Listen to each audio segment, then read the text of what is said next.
C'est l'histoire d'une remise des diplômes qui dérape. Les faits se déroulent en mai 2022 à l'AgroParisTech. 8 jeunes diplômés montent sur scène pour un discours pas tout à fait habituel. En général, les remises des diplômes des grandes écoles sont un moment consensuel dans lequel chacun défile avec un grand sourire sous les applaudissements des parents qui regardent avec émotion leurs petits-enfants devenus grands. Habituellement, l'heure est à la fête, aux coupes de champagne et aux petits fours, sauf que là, nos 8 étudiants ont choisi d'exprimer leurs différences dans un discours qui a cassé l'ambiance Ferrero Rocher. Monsieur, avec Ferrero Rocher, vous nous avez vraiment gâtés.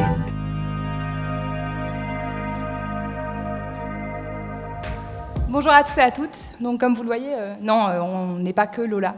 Là, le discours qu'on va faire, c'est un discours qui vient de nous tous, ce collectif-là. Alors comment ils ont cassé l'ambiance ? Eh bien tout simplement en appelant leurs camarades de promotion à bifurquer et à ne pas accepter d'exercer un de ces jobs destructeurs auxquels ils sont formés. Et donc les diplômés de 2022 sont aujourd'hui réunis une dernière fois après 3 ou 4 années à AgroParisTech. Et nous sommes plusieurs à ne pas vouloir faire mine d'être fiers et méritantes d'obtenir ce diplôme à l'issue d'une formation qui pousse globalement à participer aux ravages sociaux et écologiques en cours. On connaissait depuis quelque temps les étudiants déçus de leur formation en école de commerce. Aujourd'hui, ce sont les étudiants en agronomie qui, à leur tour, remettent aussi en question le modèle ou système de production agroalimentaire auquel leurs écoles les forment. Nous ne nous considérons pas comme les talents d'une planète soutenable. Nous ne voyons pas les ravages écologiques et sociaux comme des enjeux ou des défis auxquels nous devrions trouver des solutions en tant qu'ingénieurs. Nous ne croyons pas que nous avons besoin de toutes les agricultures.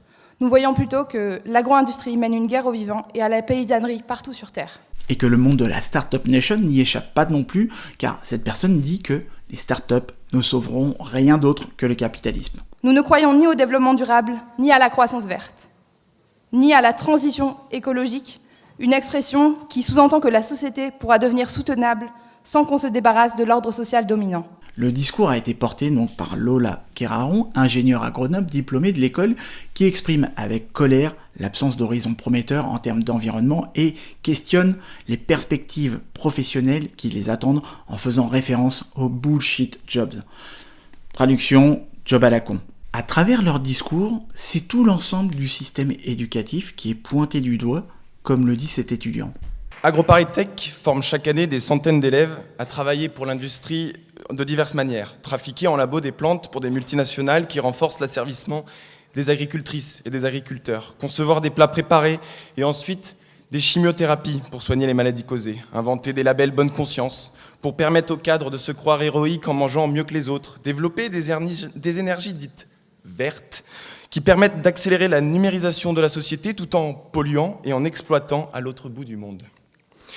Pondre des rapports RSE d'autant plus longs et délirants que les crimes qu'ils masquent sont scandaleux. Ou encore compter des grenouilles et des papillons pour que les bétonneurs puissent les faire disparaître légalement. Et il ajoute : ces jobs sont destructeurs. Et les choisir, c'est nuire, en servant les intérêts de quelques-uns. Bien sûr, on pourrait ne pas trouver le discours parfait avec des incohérences à certains moments.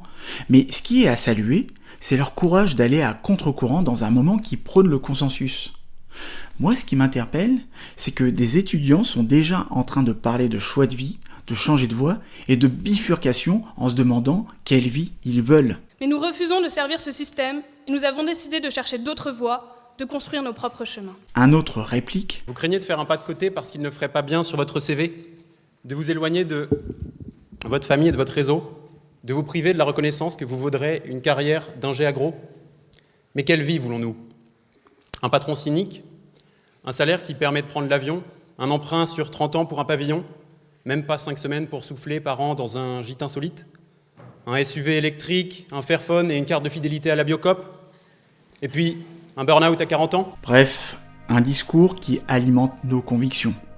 Mais il faut y voir ici un discours autour de l'éternelle quête de sens qui touche d'abord les personnes en reconversion.